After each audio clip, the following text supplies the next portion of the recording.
our guys will bounce back. I'm confident in that. And we'll have to go back on the road against a really good Missouri football team. It's an 11 a.m. kickoff, team that's nationally ranked, so we'll get challenged again on the road against a nationally ranked team. They're well coached. I mean, Eli does a great job coaching both on the offensive side of the ball. I think defensively, they're as well coached as that I've seen. Fundamentally sound. Do a great job in terms of all of the fundamentals, and then they've got some big time playmakers. The quarterback's playing extremely well, highly efficient. Luther Burden is you put him up there with Malik Neighbors. He's that kind of player. He's explosive. He leads the SEC in receptions, obviously, so he's a game breaker. They're tough and physical on the offensive line, do a great job running the outside zone play action, high percentage passing game. Number one in the SEC in pass efficiency. So playing at home, really good offense, excellent system. As I said, well coached defensively. Number one in the SEC and ninth nationally in rushing yards allowed per game. So just a really good, solid football team, fundamentally sound in all areas, deserving of their nationally ranking, and will be a great challenge for our football team. But I'm confident our guys will play their best when their best is needed, and we'll go on the road again. Obviously, from our perspective, look to play, a complete football game in all three phases. So,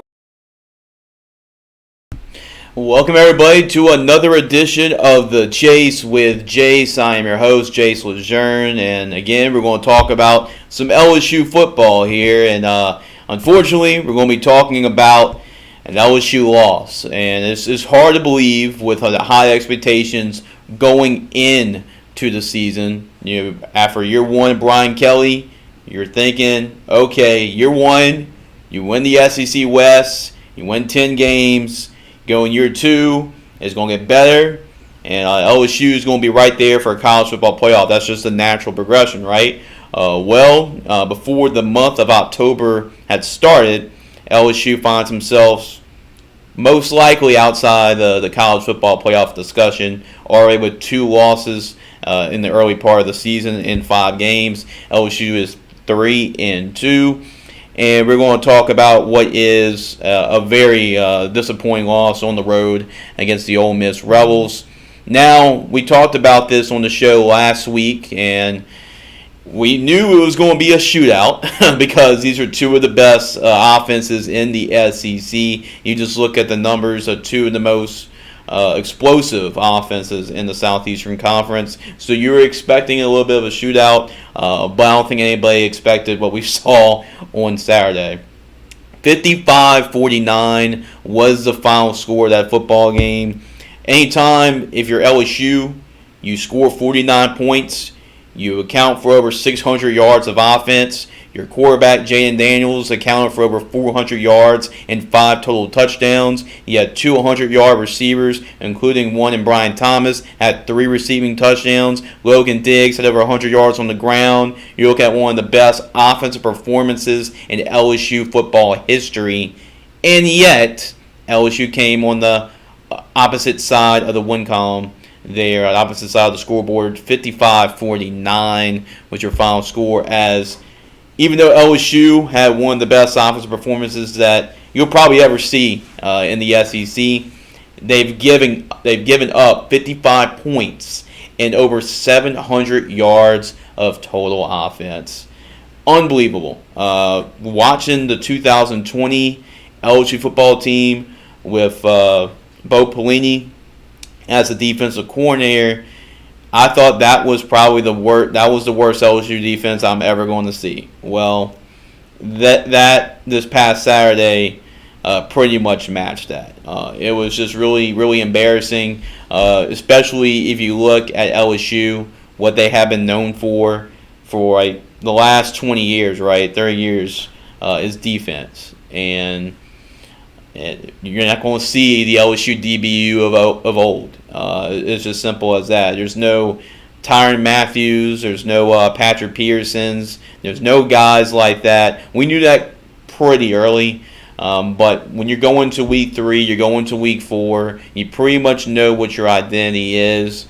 And I said this in one of the articles. You can check out all of our LSU articles at gridironfootballusa.com. But one of my takeaways, I think this was after the Arkansas win, that this is going to be a team that's going to be giving up a lot of points. It's just as simple as that. But this offense, the offense LSU has, is capable of winning pretty much a national championship. I mean, you look at the numbers.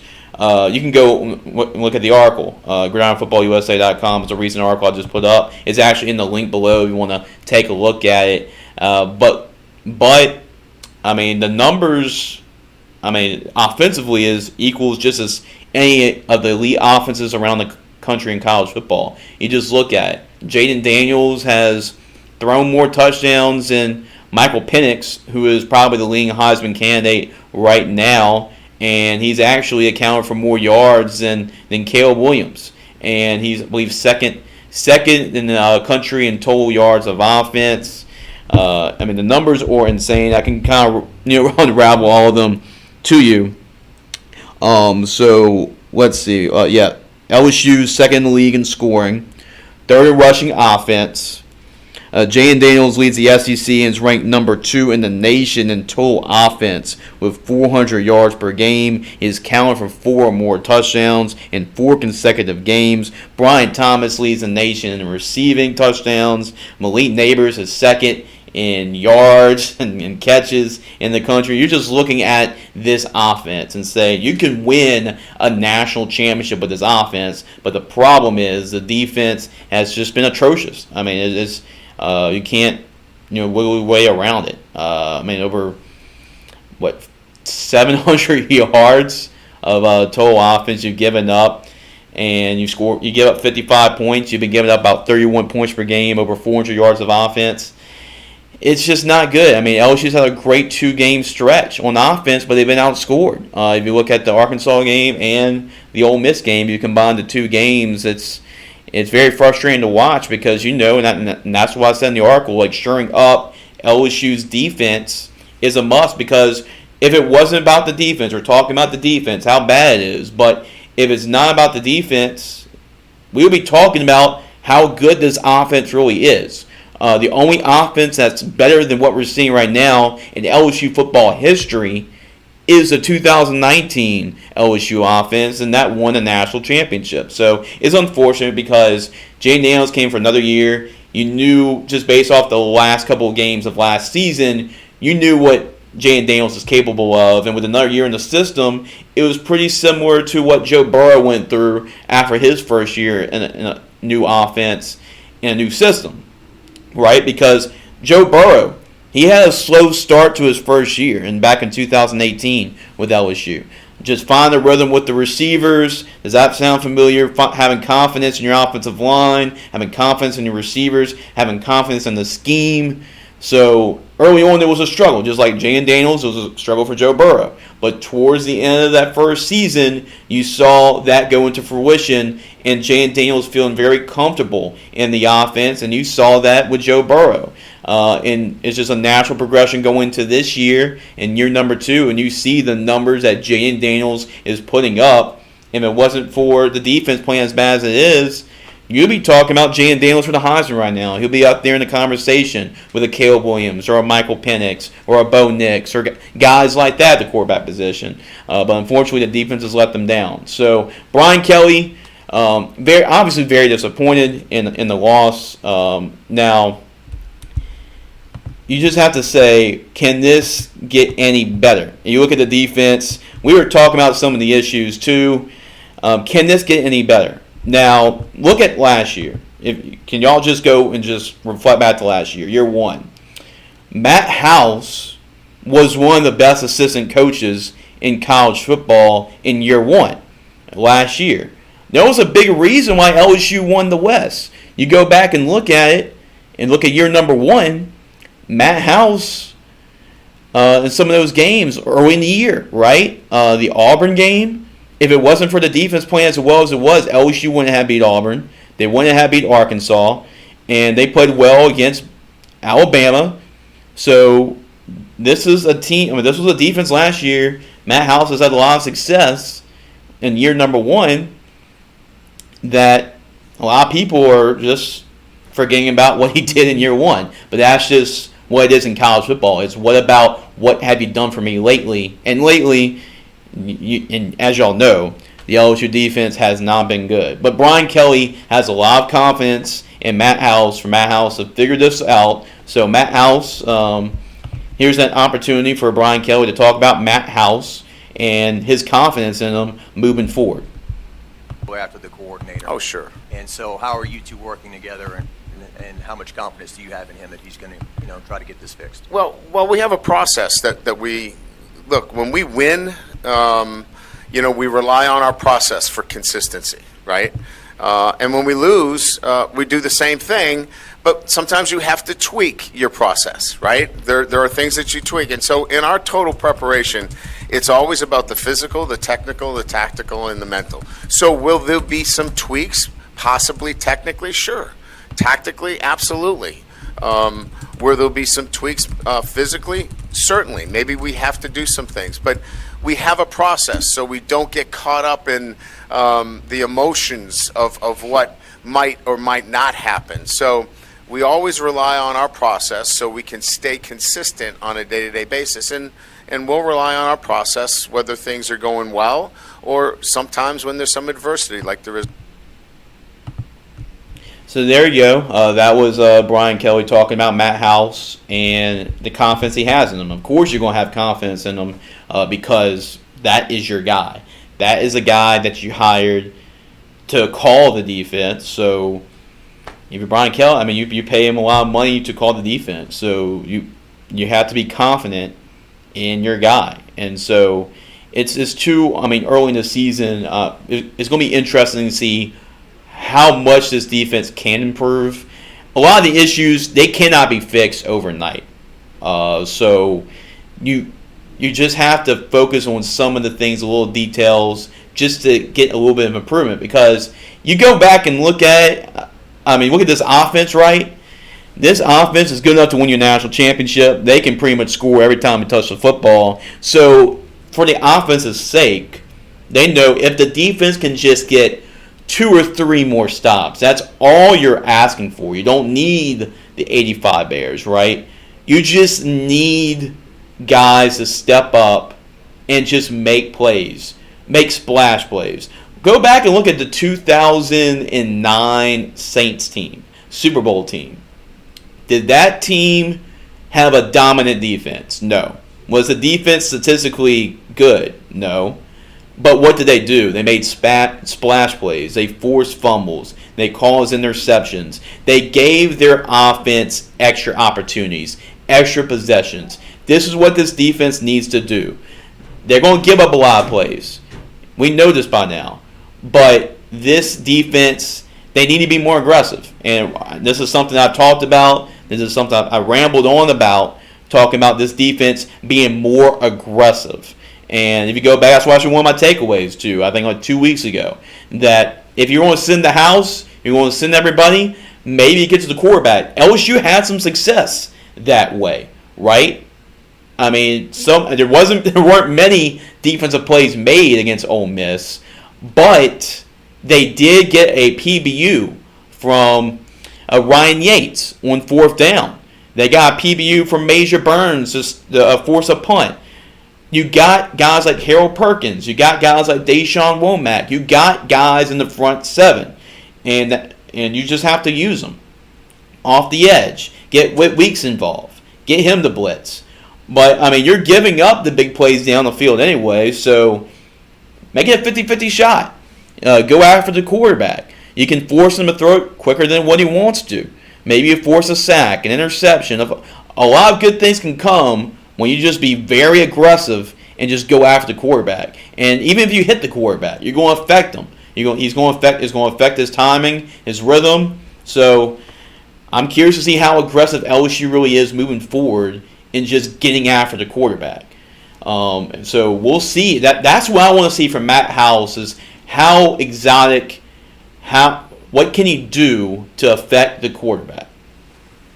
So that's what I say. I mean, you're getting beat anyway. You clearly see it when they go back in zone, when they drop back, and they try to rush for. You're getting beat anyway. Even running zone, there's some man-to-man. If you look at the crossing routes, there was some man-to-man coverage too. And LSU's DBs just bump into each other. Communication, not a lot of that has been going on in the back end of the defense.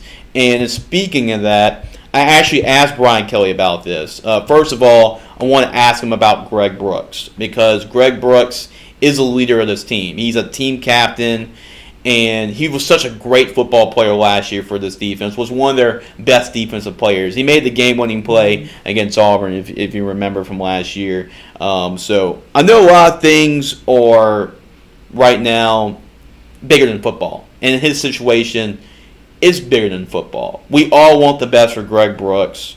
We're all praying for him. We're all praying for his family. But I just want to ask Brian Kelly about how much of an impact it is because Brian Kelly says our DBs are young. We got a lot of guys that are new to the system, new to the program, but you had a guy in Greg Brooks that was like the glue to the back end of the defense, that voice in the defense. So I want Brian Kelly to give me an answer on what he thought about the void that's left with Greg Brooks, and this is a question about Greg Brooks and the impact he has on the back end of the defense. So update on Greg Brooks, how is he doing? And just I know things are bigger than football, obviously. Yeah. But one more thing as well, just not having him out there, or just from a football standpoint, how much of a void is that? Not have a leader back there to help with communication, line guys up in the secondary. Yeah, I mean, certainly the last thing I was thinking about was the tackling, but saw Greg yesterday. We had a couple of players over there. Greg, I know, was over there. Penn and Mackay. He's able to respond to commands. It's been a long road for him.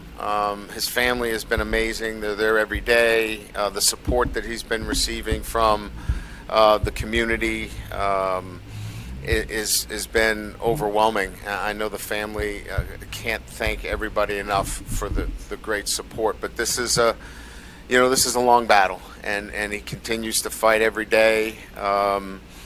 He was able to give us thumbs up yesterday when we were there. So we're getting, those little acknowledgments that makes us feel better as we get a chance to see him. Yeah, I mean, as I mentioned, Greg and Joe Fouché and Jay Ward and Jared Bernard-Converse and Mackay Gardner, those were veteran dudes for us last year. And they they got the ball on the ground. And we got to keep working with our young guys, and we got to get the ball on the ground. But there's a significant loss in tackles there, and we knew it was going to be a process, and we're going to stick with our process, and we're going to keep working at it, and we got to get better each and every day. We know we're accountable for it. We're not going to shy away from it, but we got to work on the guys that we have, and we're going to work to get better every day. Yes, that was basically the answer from Brian Kelly. I thought it was going to be more, his answer was going to be more about communication and just getting guys lined up. But basically what they're missing the most from Greg Brooks is just tackling. That was really one of the biggest problems if you go back and look at that game. There were plays to be made. Probably the one that sticks out to most to everybody as far as tackling. There's about two plays. There was one where Bentley had the long touchdown run, and I believe it was Greg Penn that missed a tackle in the hole, and Bentley ran for a long touchdown. I know Quinshon Judkins, guys had chances to bring him down early, but just could not. Quinshon Judkins looked like the freshman form we saw him last year. We're waiting for him to have that breakout game, and unfortunately for LSU, it was against them and their defense. But the play I was talking about I think it was 3rd down and 11, and they had Trey Harris open on the right side, but it was an underneath throw. So Denver Harris had a chance to bring him down. You go and make that tackle. You're setting up maybe a 4th and 7, 4th and 6, but he doesn't make the tackle, and he just goes down the sidelines for a big gain of like 20, 30 yards. I mean, LSU had trouble tackling whoever it was, whether it was Jackson Dart. I think Jackson Dart hurled a guy heading to the fourth quarter. You had Bentley, Judkins missing tackles. I don't know what the exact number was. I think Coach Kelly said like 34 tackles were missed, and they gave up like 285 yards off of contact. That's just, it's the fundamentals. It's tackling, it's wrapping up, and it's fundamentals. So a lot of these things can be fixed, can be adjusted, but you go back and watch it. There were a lot of guys being open, and it didn't help when there was a constant rotation throughout the game. And a lot of it had to do with injuries. I think early on, Zy Alexander went down with an ankle. He later came back and played. But, I mean, you saw Ashton Stamps out there. You saw Terrence Welsh out there. Everybody was wondering, okay, the DBs are struggling. How about we try the young guys? And y'all finally got y'all answer. I think that was the first thing I tweeted during the game was y'all wanting Ashton Stamps, y'all wanting Terrence Welsh. They're out there. They're playing in the football game, so you can't ignore that.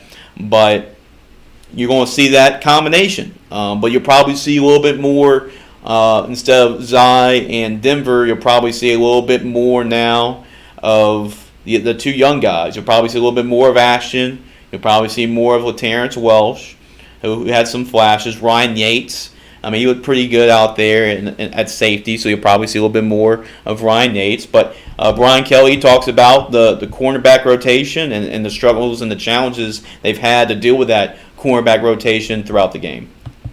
Coach, down here, it looked like you're forced into a lot of different combinations in the two outside corner spots. So I'm wondering, how far along are you into finding like consistent grouping back there? You're seeing what I'm seeing. We're working our tails off. You know, we had some injuries there. You know, we lost Zay for a little bit with an ankle. Ashton Stamps coming off of a groin injury. They were game. They gave us everything they had and did the best they could given the circumstances. So I'm proud of those guys. They went out and they competed. And did the best that they could given the circumstances. But that's our rotation. Those are the four guys, LT and Denver. Those are the four guys that we're rolling with right now. Yeah, so it's like I mentioned, right? It's the same couple of guys that you'll be seeing. It's that rotation when you have you have some of the veteran type guys, right? With Zy Alexander and Denver Harris, guys who've been in college playing college football. You didn't have Deuce Chestnut with you. You all know about J.K. Johnson in the offseason with him not being available out there. So at this point, I would not be surprised. You see more and more of the young guys to see what they got. So see more of Ashton Stamps, see more of a Terrence Welsh, and see what you got. And not just in the secondary I'm talking about, but really all levels. I think on that linebacker, it shocked a lot of people that Whit Weeks did not start that game. So that was a big surprise that he didn't start. I think it took a couple drives for him to play. But if there was if you could say maybe a consistent guy that has been playing on that defensive side of the football, it has to be Whit Weeks. I mean, every time he's out there, he's constantly getting pressure on the quarterback, and he's just a savvy football player. You see that. He's out there making tackles, making plays. So you expect to see more Whit Weeks. Deshaun Womack, expect to see more of him rushing the passer. I mean, I think you're going to see more and more plays with him. That's been a disappointing thing, and we're going to get to. I know Andy's had a couple comments too about the defense. And I'm going to get Andy's thoughts on what he thinks about the defense. But Yeah, I mean it's just really crazy that the defensive line has been underwhelming. We bragged about it in fall camp about how deep and how good this defensive line can be, and we've seen flashes. We've seen flashes throughout the season. Jordan Jefferson has looked really good at the beginning of the year, and you thought, okay, we're going to see more and more of him. Mekhi Wingo, early in the season, he's looked really good. You saw flashes from Savion Jones sometimes. You've seen flashes from Brandon Swinson, but you just can't seem to really put all that together. So that's really the biggest thing for this defense is having a collective effort right now. We haven't seen what we were expecting to see from Mason Smith. I know it's been kind of an underwhelming year, but Brian Kelly did elaborate on that, of him playing out of position. A lot of times his freshman year, he was playing the three technique, and going into this year, he's playing the zero tech. He's playing right on the center. He's getting double team, triple team a lot of times, and he's right now he's still trying to trust that leg too. So that's not really a great combination. So we'll see if LSU tries to move him to that more of that three technique and more maybe at defensive end, give defenses a different look. So yeah, we'll see about that. We'll see how many reps these guys get, because you're at the point, if you're Matt House, let's try everything. I mean, I'm not sure if they tried everything or not, but let's throw the kitchen sink, and it's not going to get any easier because we're going to go and talk about the Missouri game coming up.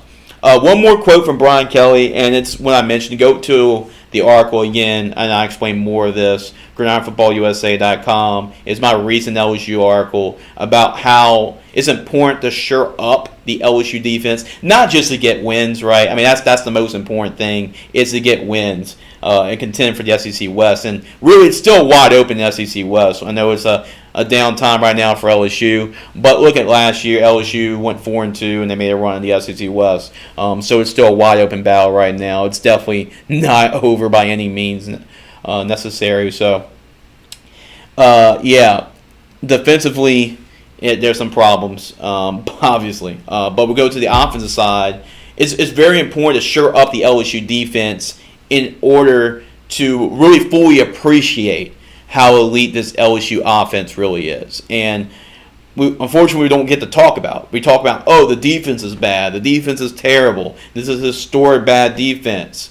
But really, we should be talking about how good this LSU offense really is. But Brian Kelly, he says the exact same thing. So there's Brian Kelly talking about the offense and how the defense needs to get shored up just to show off and showcase how good the offense really is. Usually when you see a program or a team having a struggle in a game or something, it's often both sides of the ball, but your offense has been exceptional the entire season. Can you speak to, from a coaching standpoint, just what level of It's number one in total offense. Yeah. It's number one in pass offense. It's not, just in case you didn't get these, if you want to write them down. It's number one in third down conversion. It's number two in scoring. It's number three in third rush offense. Jaden Daniels leads the SEC and ranked number two in the nation in total offense. Leads the SEC in total touchdowns in passing, pass efficiency, and passing touchdowns. And it's the fourth straight game accounting for at least 4 touchdowns.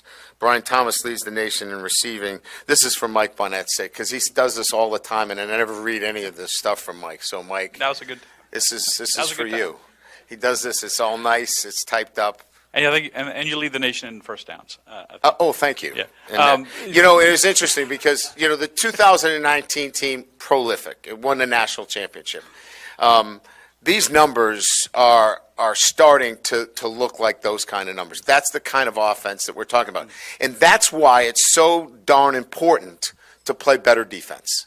That's why it's so important. Because when you have an offense like this, you want to be able to Kinda where I was going. showcase. Absolutely. And it doesn't get the showcase because all the questions here are about the defense. And I understand that. Totally understand that. So that's why it's so important that we do the things necessary to get the points down so we play better defense.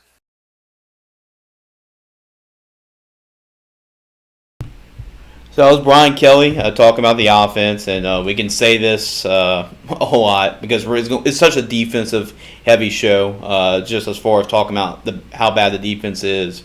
But the offense, I mean, it does deserve its flowers. I mean, they put this team in position to win. The offense has been playing championship football ever since after the Florida State game. This offense has really been clicking, and it's unfortunate that we don't get to see this offense get praised more just because of how bad the defense has been. So hopefully the defense can shore up some things. All these issues won't magically go away, but you would hope to see some improvement from this defense if they just get a couple more stops.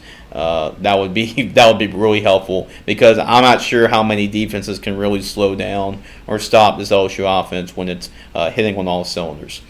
Now let's get to your questions and statements. I know we've got a couple already. Appreciate the boss man, Andy. So Andy got a couple comments, and I'm going to get to some of those as well. So Andy obviously says, "Go Tigers," of course. First thing, LSU needs to get back to the basics with our pass rush and put Perkins back at outside linebacker. Yeah, I say the same thing. Like going to the year, I mean the LSU pass rush, it was expected to really carry the load for this defense. But unfortunately, LSU has only had, I believe, 9 sacks up to this point in the season. So your front four is just not getting there. There were times now, early in the season, we thought, okay, there were times they were getting back there, but you're playing against mobile quarterbacks, and you just can't wrap up and get these quarterbacks down. But this past Saturday, that was the first time I really thought we didn't have any, or LSU didn't have any pass rush at all. It was just non-existent. It was very underwhelming performance by the defensive line, and I really like this defensive line. I still think it has potential to be really good, but I know this was a unit that had a lot of expectations. You had Mason Smith was a preseason All-American, Mekhi Wingate was an All-American last year. And with all the depth that you build up on the defensive line, but you're just Harold Perkins, at linebacker. You're just not seeing the same flash that you saw from Harold Perkins his freshman year. And a lot of times they're just running at Harold Perkins. And what makes Harold Perkins so unique is his ability to track down, make splash plays in the backfield, make sacks, track down quarterbacks, be a havoc in the backfield.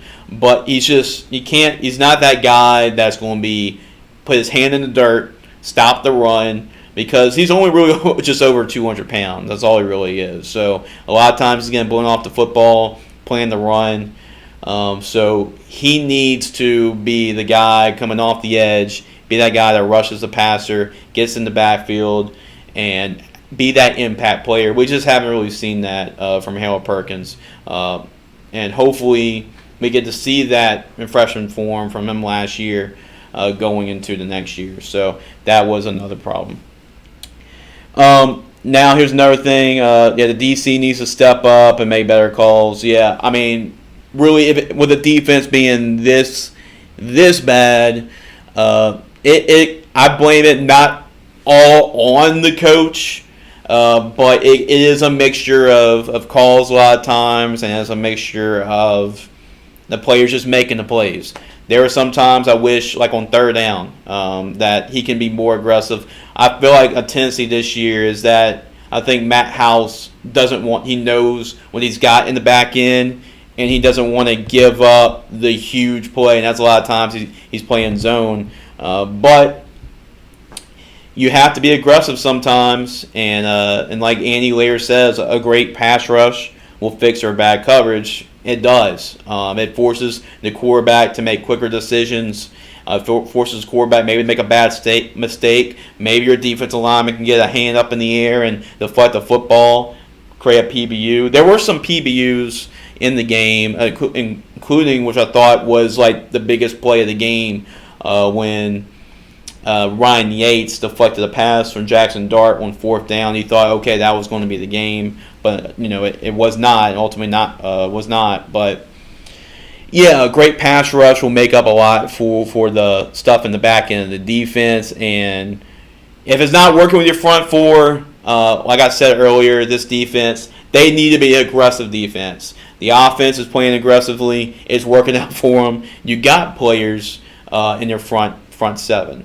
So that is what's the most talent as far as the defense is concerned. So get those guys involved, create different ways to get pressure on the quarterback. I think that's what you have to bank on, because if you give up the big play, you give up man coverage, you give up the touchdown on a big play, so be it. That's how much confidence you got in your offense. In fact, I mean, if it's a back and forth game in the fourth quarter, they score you one play, well, LSU get the football back. They've proven they can go down the field 5 minutes, take 5 minutes off. So LSU keeping the football, playing time possession late, that worked against Arkansas. So if you give up the big play on one play, so be it. But you can also force a negative play in the backfield. So that was my thing with this defense. I just want them to be more aggressive in getting to the quarterback and find creative ways to get to the quarterback.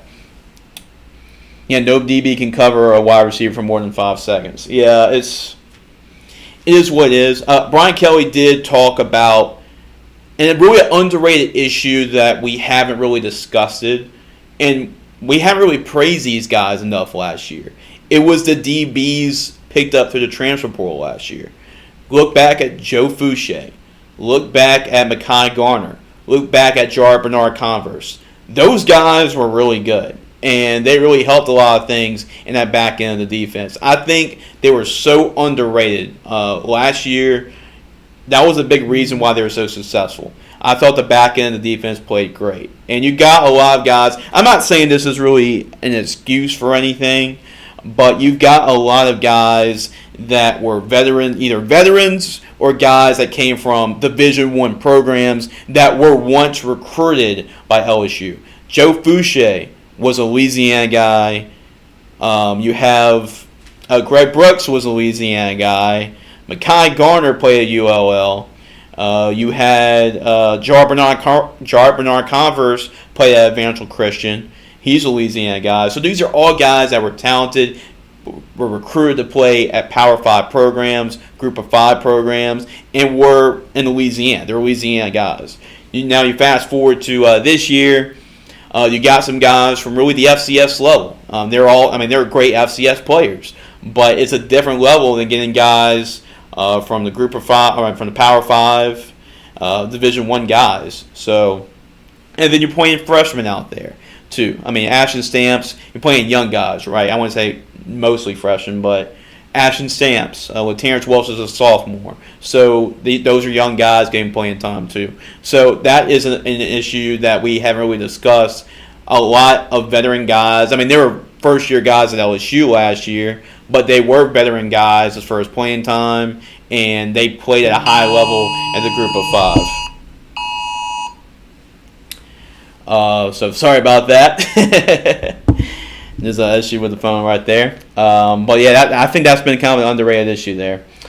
All right, so Jason Hughes appreciate Jason for chiming in too. So Jason wants to know, BK knew they had a problem with the defense before the season even started. Why didn't try to do something about the problem, like bring in a defensive guru?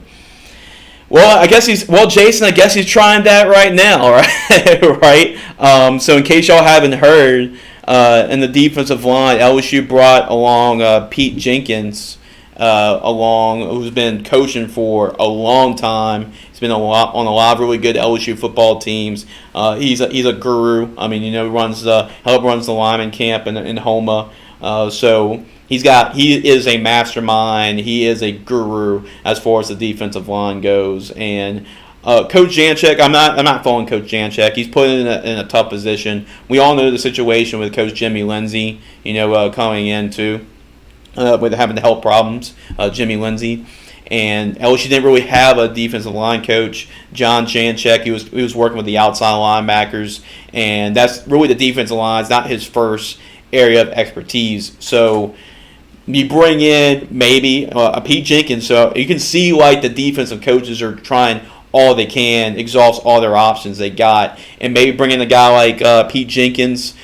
He's not going to really coach the defensive line, because that just gives another voice to talk to for the defensive line, and you can't have too many voices telling them different things. So Pete Jenkins going to just be advisor to John Janchek and give him some advice on what he can work with the defensive line. So that's one thing. So they brought him in just now. John Janchek, he is also a former SEC defensive coordinator too. I mean, you go back and look, he was, I believe, defensive coordinator at Georgia, defensive coordinator at Tennessee. So he was at different places. So that's another guy they can go to. That's a former defensive coordinator in the SEC. I mean, Matt House was, he was a very good play caller. I mean, he had a lot of success at Kentucky as a defensive coordinator at Kentucky. That's when Coach Stoops really got the program going at Kentucky for the Wildcats. And, the Kansas City Chiefs hired him to be the linebackers coach. So the Kansas City thought really highly of Matt House. And last year, he was a candidate for the Broyles Award for one of the top assistant coaches out there in college football. So now I know there's going to be a lot of comments about, fire Matt House. Matt House is not the guy. We'll see how, just personnel-wise, I just think, and really no offense, because these guys are really trying. They're really playing really hard. But I just don't think that these guys, they just don't have the sideline speed that we're used to accustomed seeing LSU, the great defenses back in the day. So this LSU defense, I just don't think the Jimmies and Joes are there collectively right now as we've seen in the past. So, and that falls on recruiting a lot of times. But getting guys, the most important thing that LSU needs to really do is, and they're doing it with this recruiting class coming up. They're getting all their major guys, or guys that are Louisiana guys, in the secondary. And I think the top players in this recruiting class right now are in the back end of the defense. Joel Rogers, Deshaun McBride, Juwan Johnson. It goes on, but all those guys are defensive backs. They'll play defensive backs at LSU. So LSU is addressing the problem right now in the secondary, and hopefully you can evolve and grow guys like Ashton Stamps, like LaTerrence Welsh. So those guys can be better throughout the course of the season. So you just play it out. And see where this LSU defense goes and what adjustments can go. But I think right now you play some of the guys that you've recruited that were 4 stars, 5 stars from last year's recruiting class. LSU had a top 5 recruiting class last year. So you play Deshaun McBride, you play Whit Weeks, you play some of these young guys in the secondary. Whoever's the most talented players on your defense, you go out there and let them play. So we'll see how much of a leash Brian Kelly has on that. Well, guys, I think that's pretty much about it. I appreciate y'all guys. I also have another comment from Dora Alford, too, I want to get to. And I think that's all the questions and comments I've seen. But if y'all have any more before I wrap up, I'd love for y'all input. Yeah, feel free. I know Andy gave his thoughts on the defense and what he thought where the struggles are. I know Jason gave a comment, too, about bringing a defensive guru in. But if y'all have any comments, what y'all think about the LSU defense? What do you think needs to be fixed overall?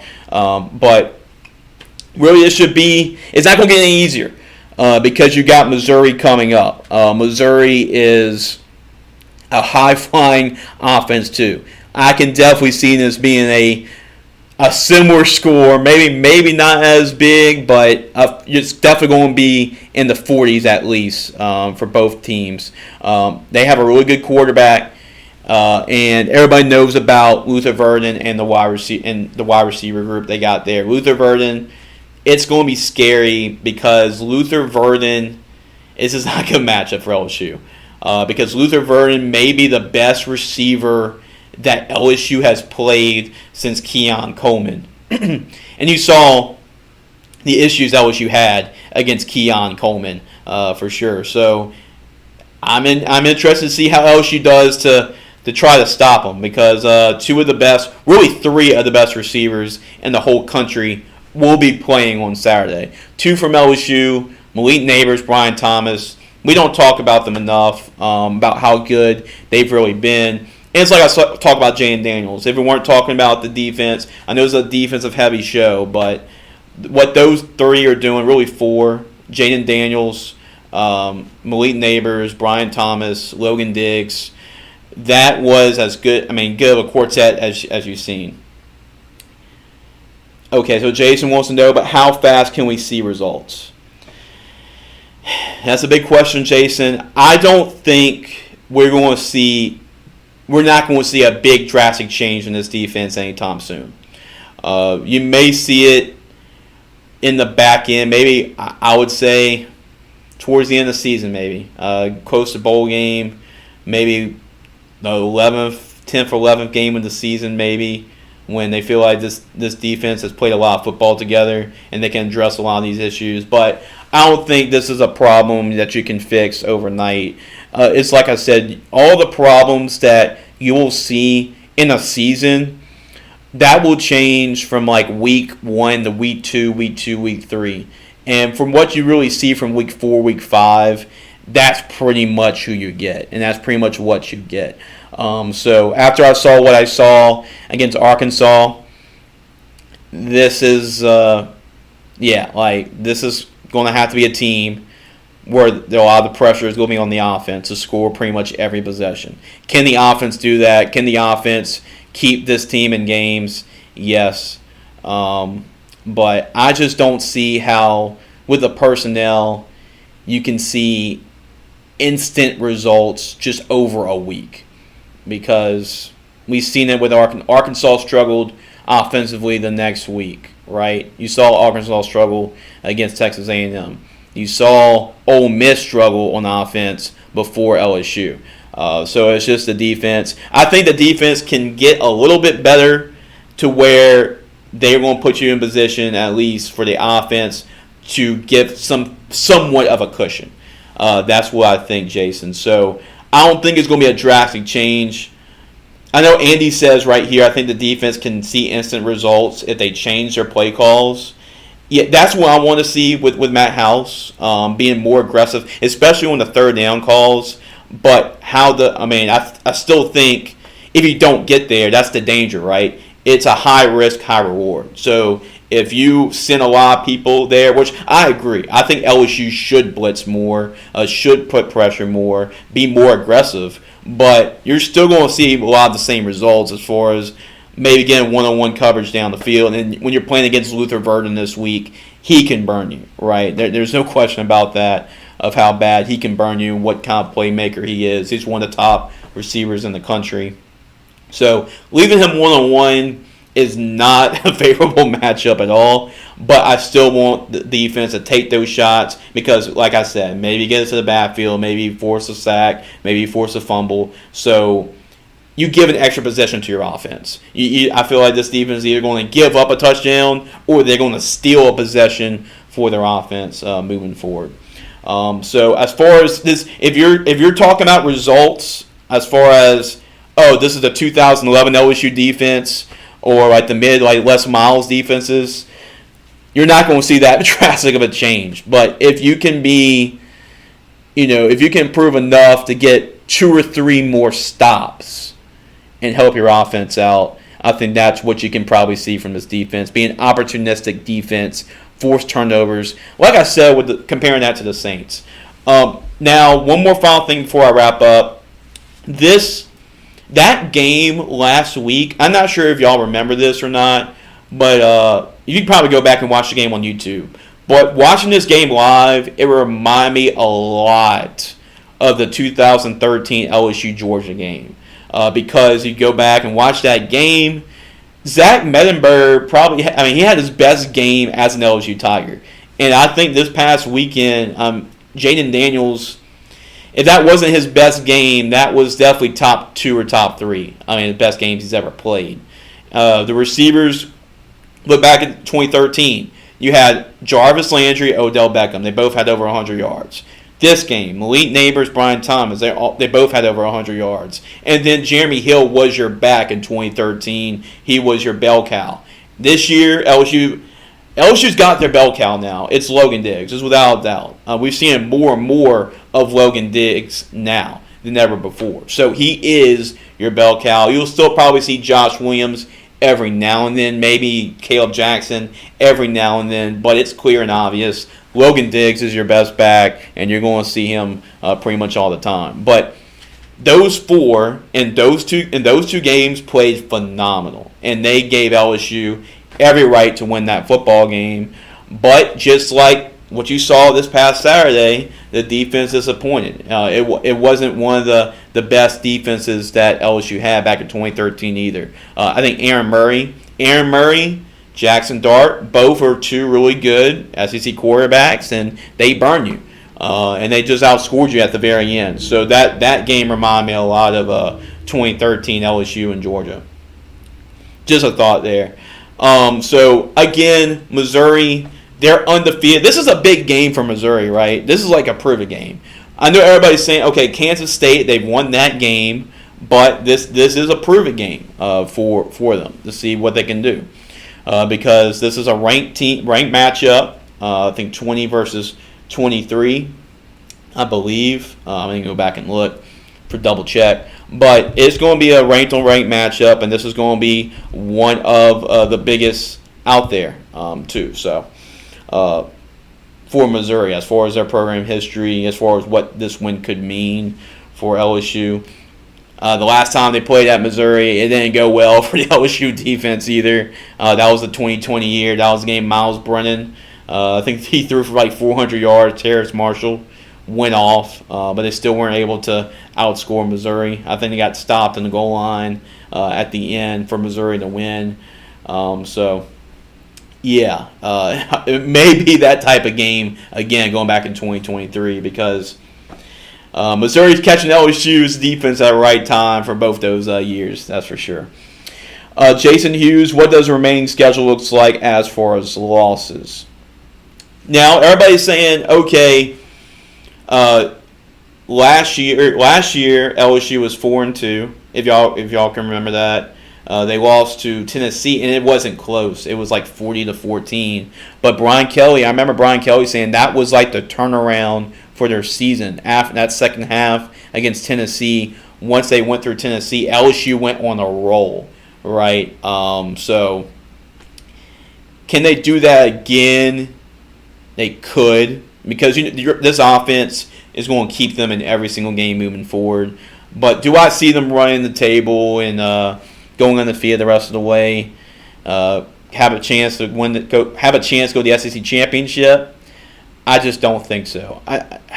So Les Miles' style of play, it's more consistent as far as wins. Like, play good defense, right? Run the football. Win the time of possession. Play good defense, run the football. That is a more consistent winning formula than just going out and trying to outscore and put pressure on your passing game, put pressure on your offense to win every single game. That is not as consistent as the old style win, which is run the football, playing good defense. So with that being said, there's going to be some more losses coming. There's going to be more conversations like this. Do I think LSU can win this weekend? Yes. I'm thinking LSU could have a bounce back weekend against Missouri. Could I see them losing? Yes, I definitely can see that. So moving forward, I think LSU can beat. I'm going to go look at the schedule real quick. What's left? We all appreciate your tuning in, Jason. Appreciate all the comments as well. Please like, subscribe. Make sure that everybody gets to see the show because we want y'all to be involved. I appreciate Andy and Jason being a big part of the show here today. Let's see. Yep, so you got Auburn. I think that's a winnable game for LSU.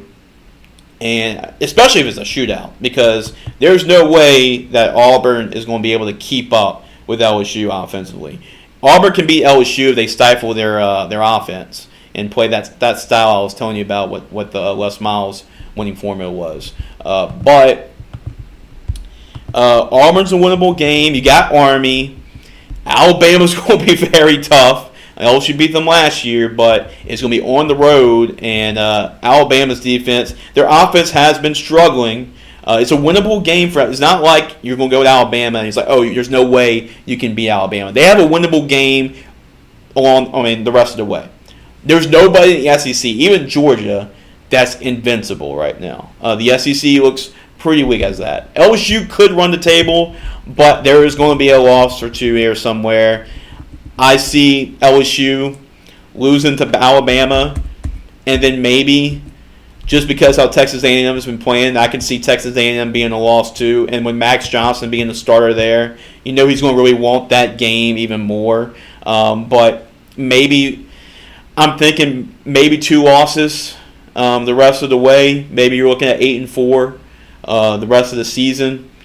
Maybe you lose one game and finish at 9-3. But this defense will keep you in the game in every game. I mean, not the defense, I'm sorry. The offense will keep you in the game every game. So that's pretty much about it. It's going to be a high-scoring game again, guys. So we pretty much reached over an hour, so I'm going to stop talking here. I'll say my voice. We got a couple other shows we got to do. So I'm going to wrap it up here. Guys, I appreciate y'all. Thanks for tuning in. I love all the comments, love all the questions. So I really appreciate y'all, guys. Make sure to like, share, subscribe to our YouTube channel.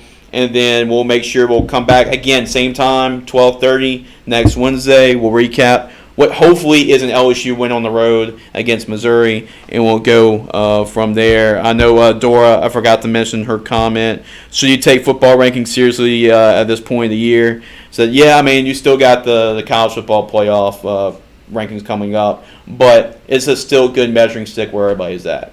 Well, that's the last question. I appreciate you guys. Make sure to subscribe, and we'll see y'all next time on The Chase with Jace.